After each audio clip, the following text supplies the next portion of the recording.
I'm actually adding today 2 sweet red peppers to the recipe. So what I'm going to do first of all, just straight on top of the cooker, gas cooker, then I'm going to roast these skins off. Straight on the flame, just like that. I'm just going to grab some tongs, so I don't burn my fingers. You'll hear it crackling, which is what you want. All I'm doing is turning these. Now it's already going black. That's going to give a really nice flavour to the pepper. Toasted barbecue flavour, if you like.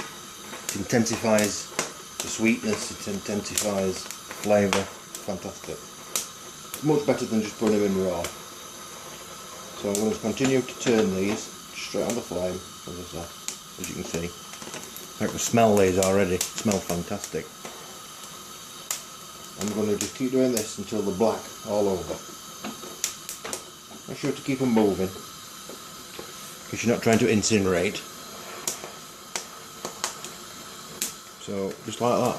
Just bear with me a second. Magic, eh? As you can see, they're nicely black all over, starting to soften, and that's going to make these peppers taste so much better.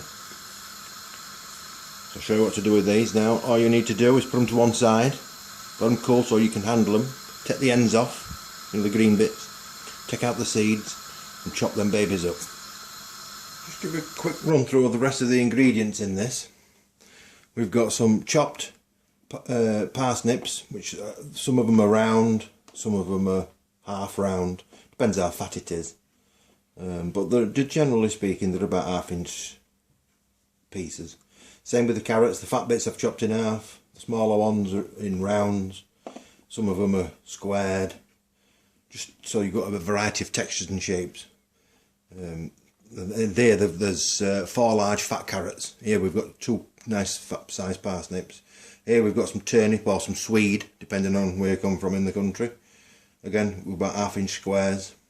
There's about 1/4 of a turnip, which was about this size in there. Here we've got a whole thing of celery. Stick, I don't know if you call it a stick. A head of celery. Chopped up again. All I've done with that is chopped off the very tips, because they are always a little bit brown. And the bottom, where the root joins onto the main stem. Everything else, leaves and all, get it chopped up. This is tray 2 of the ingredients.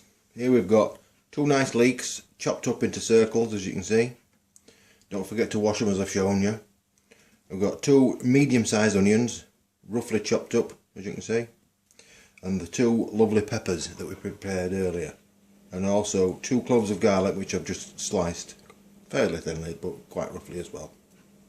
What we're going to do to start with, we're going to start by adding a decent glug of olive oil, as I'm using here, but you could use whatever oil you fancied, as long as it's not engine oil. And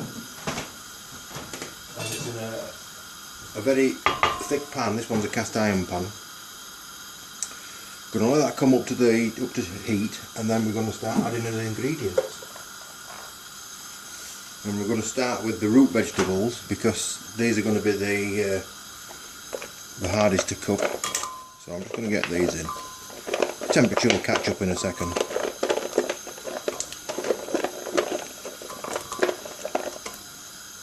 Do it with my fat fingers.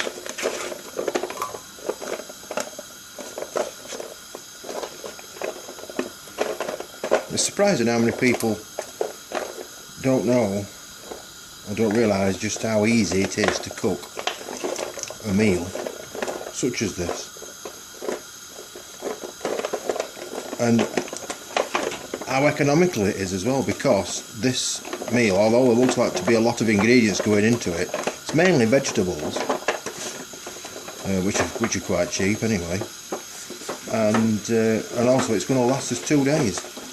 Now there's 2 people eating this over 2 days, and funnily enough, like all stews, it's better the second day than it is the first. Don't know why. It's just a fact of life. So here we go. Lots of these root veg in. You can hear it sizzling away now.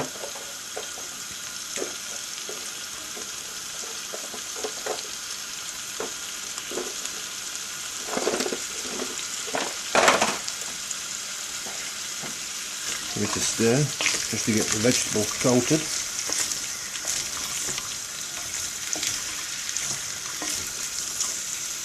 Now this pan is going to start to fill up over the course of the next few minutes, but although it's going to be really full, it will actually collapse in the cooking process, so I might at the end only just be able to stir it, but by the time it's finished cooking and ready to serve, it's going to be down to about here. So if in doubt, use a bigger pan.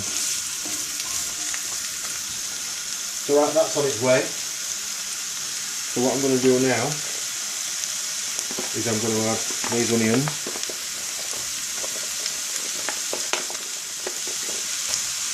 Let these sweat down a bit.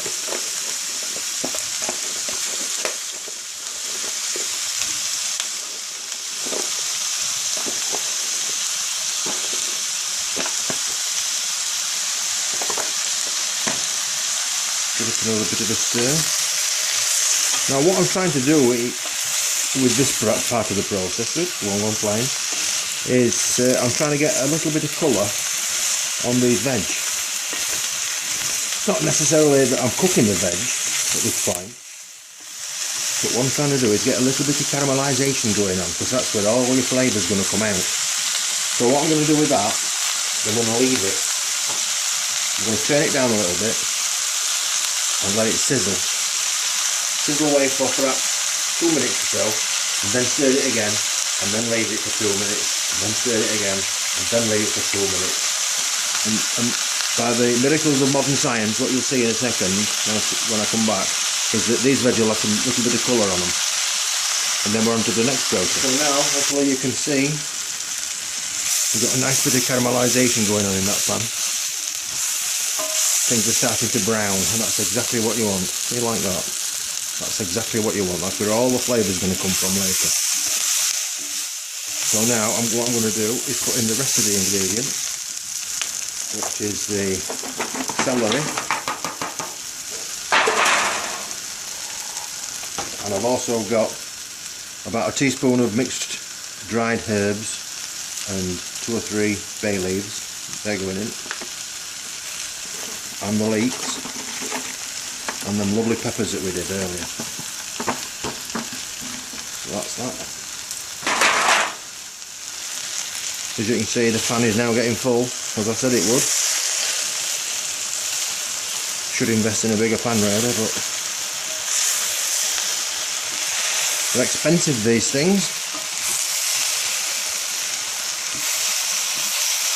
Give it a good stir.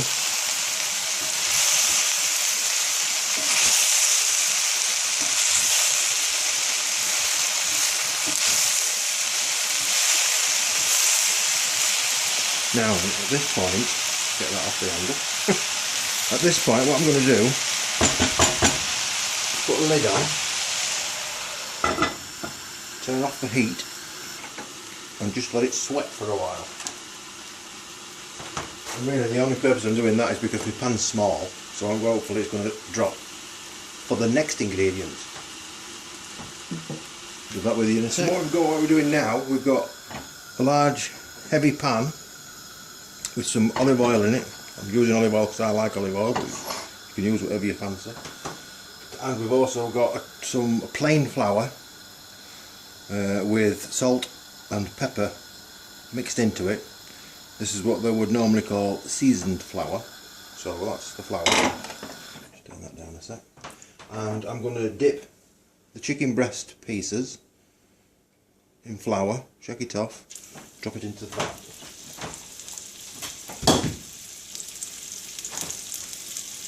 Repeat this. Now what the flour's doing, 2 things. First of all, it's going to caramelise on the outside of the chicken, and secondly, it's going to thicken the stew. I don't use any extra thickening agents, it's just the starch that's going to come out of the root veg and the flour that's on the chicken. So just going to get this going. I'll switch off for a second till I've got it all in. I'm sure you don't want to watch me just putting that in. Right, that's the pan fully loaded with the chicken. Let's And all I'm doing, turn the heat back up now. All I'm doing is browning the chicken, as you can see.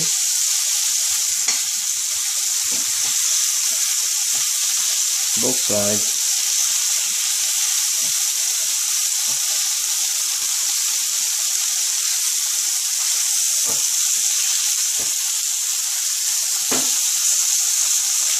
I'll continue to do this until all the pieces of chicken have started to go golden brown.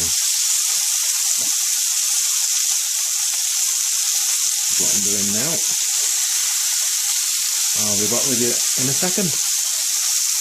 So that's the chicken, pretty much browned off, as you can see. I'm going to set the lid off. It's just prepared. Oh, what a smell! That's fantastic. And I'm going to just take these and put them in on top of the other stuff.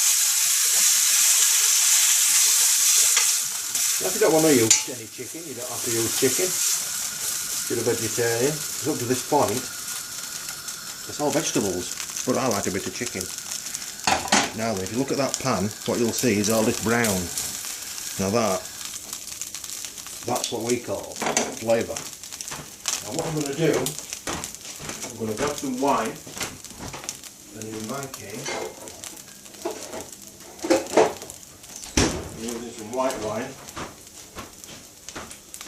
which happens to be Pinot Grigio, and I'm going to be deglazing that pan.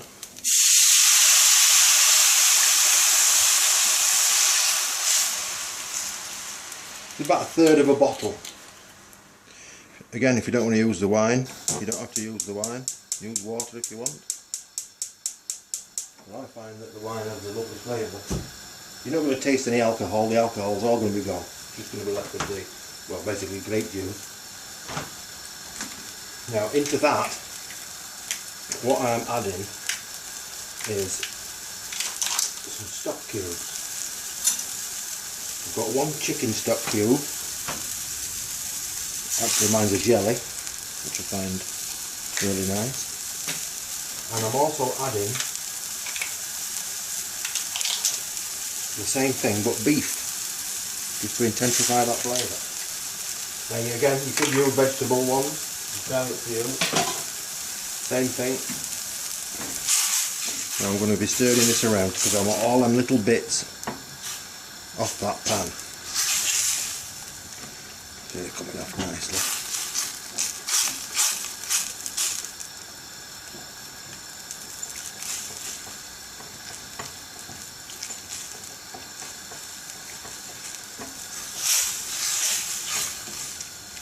You see how they're coming off? Dead easy, look. I'll continue this process and I'll show you what the pan's like when it's clean. Right, so I've pretty much got all the sediment off the bottom, deglazed the pan, just turning that heat down so I don't burn myself. Now I'm going to pour this on top of what we've already put in the pan. There you go. Nice clean pan, look. So that can come over here.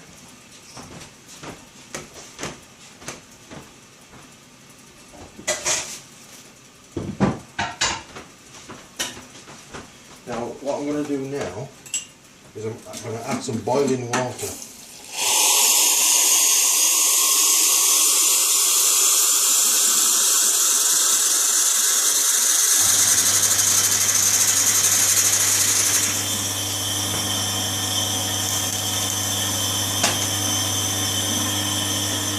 Over the heat.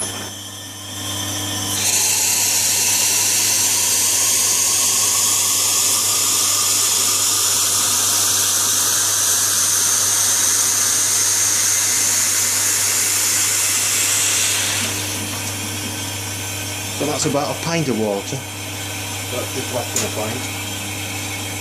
Give that a stir. Give it a little, oh, look that for loveliness. And that's almost finished. I'm not going to season it at this point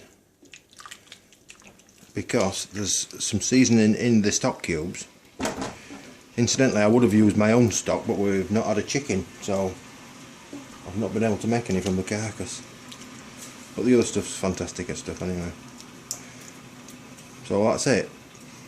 That's as much as I can do for now. What I'll do now with that is I shall turn it onto a very low heat, slap on the lid, and leave it for a good, I don't know, 2 to 3 hours. Just bubbling away nicely on a low heat. You could put it in the oven. I would say probably about 160, something like that, centigrade. Cook it for a couple of 3 hours, and then it'll be almost ready. What I will add to the mix then is a can of drained cannellini beans, or you could use butter beans or any beans that you fancy. Not baked beans, obviously.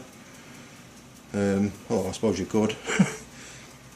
And then that's really it finished. It will be served with a smile and some crusty bread. Hope you enjoyed that. I hope you have a go at making it, and I hope you enjoy it as much as we do. Bye. Right, so here we are. It's been cooking away nicely now for the last 2 hours. And the final steps involve adding a tin of drained cannellini beans, or any beans that you fancy. Could be butter beans. Could be dried ones. It would be dried ones, but I forgot to put them on last night to soak. So there you go. And one thing I forgot to mention is some pearl barley. Now this is going to absorb all that lovely juice. It's going to swell up and be fantastic. We'll just stir that in, and it's effectively done. Just let that sit for about 20 minutes, 25 minutes, for the beans to warm through and for the pearl barley to soak up some juice, and serve it, as we've said, with a smile and some crusty bread. Hope you enjoyed that. Hope you enjoy making it. I hope you enjoy enjoying it yourself. Bye.